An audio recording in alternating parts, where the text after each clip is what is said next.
Hola, ¿qué tal? Yo soy Ernesto Pacheco.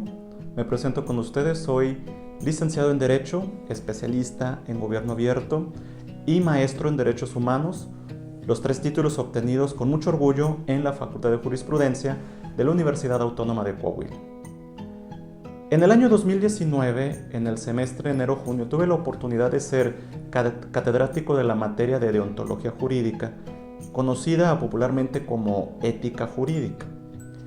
Y debo reconocer que a lo largo de ese semestre, que fue el primero en el que fui docente de mi facultad, después de ser varios años alumno, fue la primera y hasta el momento la única vez en la que he sido docente, debo reconocer que aprendí más yo de mis alumnos que mis alumnos de mí. En ese periodo tuve la oportunidad de reflexionar sobre un tema que pude platicar con los alumnos, que era la lealtad con tu cliente. De alguna manera se encasilla mucho la idea de que el abogado o el licenciado en Derecho debe dedicarse solamente al litigio. La verdad es que no, el derecho tiene un abanico muy amplio de actividades. Sin embargo, en cualquiera de ellas debe existir una lealtad hacia la persona para la que estás trabajando. Pero el abogado tiene cierta particularidad, refiriéndome al abogado litigante. ¿Por qué? Porque la responsabilidad que el abogado litigante tiene para con los intereses de su cliente son muy grandes. Dicen por ahí que a 4 profesionistas nunca debes mentirles. Nunca le debes mentir al médico, al abogado, al maestro y al sacerdote. Nunca le mientas al sacerdote porque te va a hacer al infierno. Nunca le mientas al maestro porque si no aprendiste no te va a volver a enseñar. Nunca le mientas al médico porque si le mientes te vas a morir. Y nunca le mientas al abogado porque si le mientes te vas a ir a la cárcel. Desde ahí nos estamos dando cuenta que el abogado tiene una responsabilidad muy grande con la persona y con los intereses de la persona que está acudiendo a él.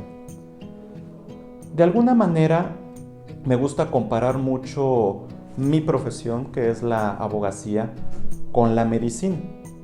Por 2 razones. En primer lugar, porque provengo de una familia donde hay varios médicos.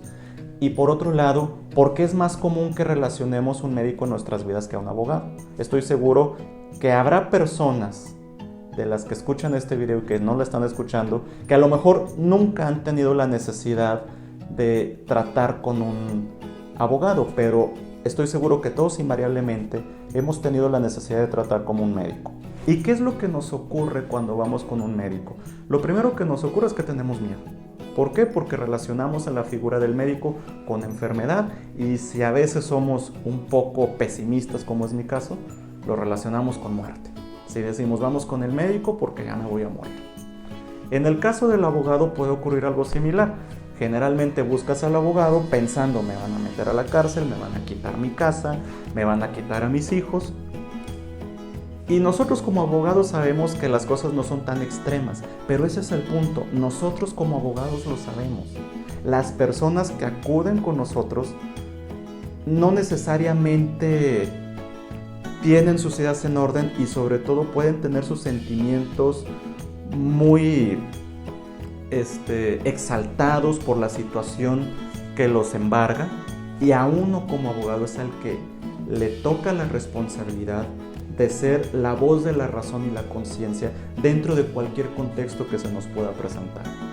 Recuerdo que en alguna ocasión un maestro de la facultad nos decía, el abogado nunca debe llorar en un juicio, nunca debe llorar en un juicio, porque el abogado es la voz de la razón, es la voz de la conciencia, es la voz de la seguridad, pero el cliente sí, porque él no tiene esa responsabilidad. Él trae una situación y está acudiendo a ti para que lo apoyes, está acudiendo a ti para que lo tranquilices y le des una solución.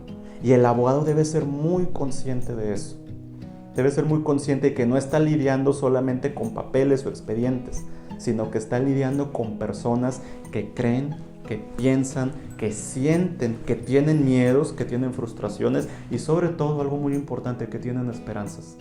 Y cuando tú vas al juzgado y ves el expediente número tal del año tal, tú puedes pensar que es el expediente 123 del año 2020, pero ese es un expediente que tiene nombre, es un expediente que habla de personas, que habla de una realidad.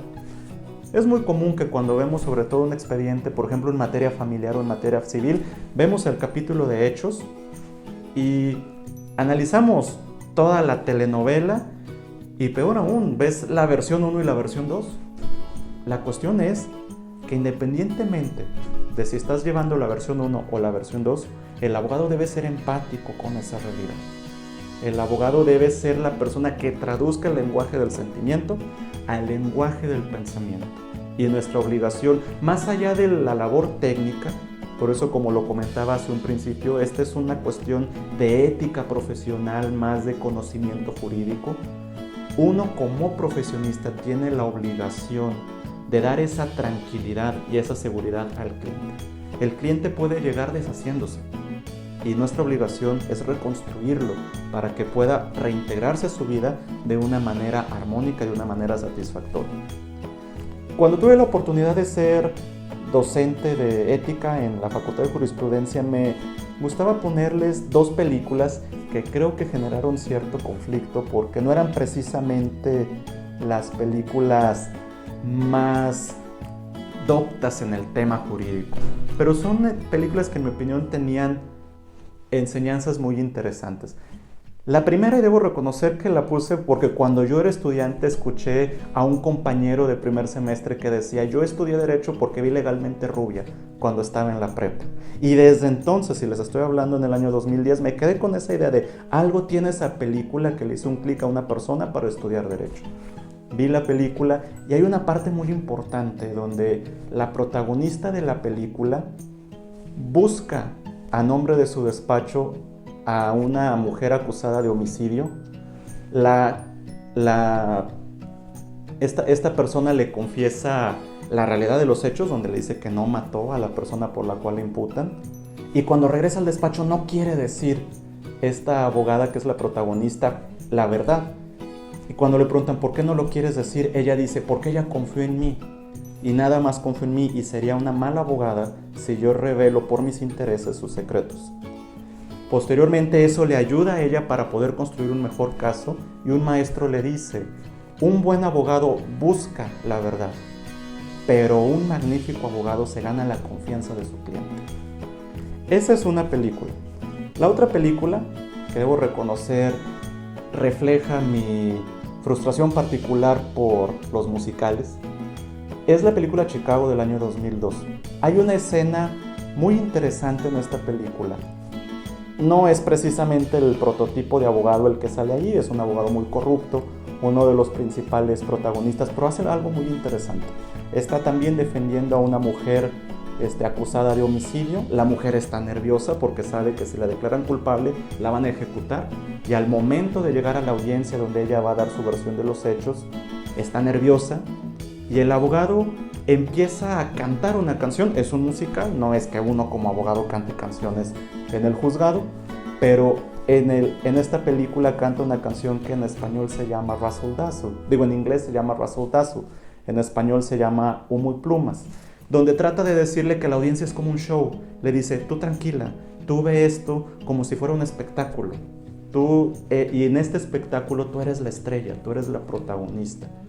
Más allá del sentido superficial, ese es un abogado tratando de calmar a su cliente. Porque si ustedes se dedican al litigio en más de una ocasión, ustedes van a llegar al juzgado y sus clientes van a estar nerviosos, van a estar preocupados, van a tener miedo y les van a preguntar qué tienen que hacer. Eso es básico en cualquier juzgado. Y uno como abogado tiene que darles esa confianza. Si quieren sentir un poco de empatía, y sobre todo en estas fechas, vayan a un hospital. Y así como ustedes seguramente se van a sentir en un hospital con esa incertidumbre, así es como el cliente se siente cuando llega a un juzgado. Un juzgado en el que quizá uno ya se sabe mover, ya se sabe desempeñar, pero el resto de las personas no. Precisamente en estos momentos de crisis, hagan el ejercicio mental, no lo hagan en la realidad si no tienen la necesidad. Piensen cómo se sentirían si fueran a un hospital, y así es como se siente el cliente.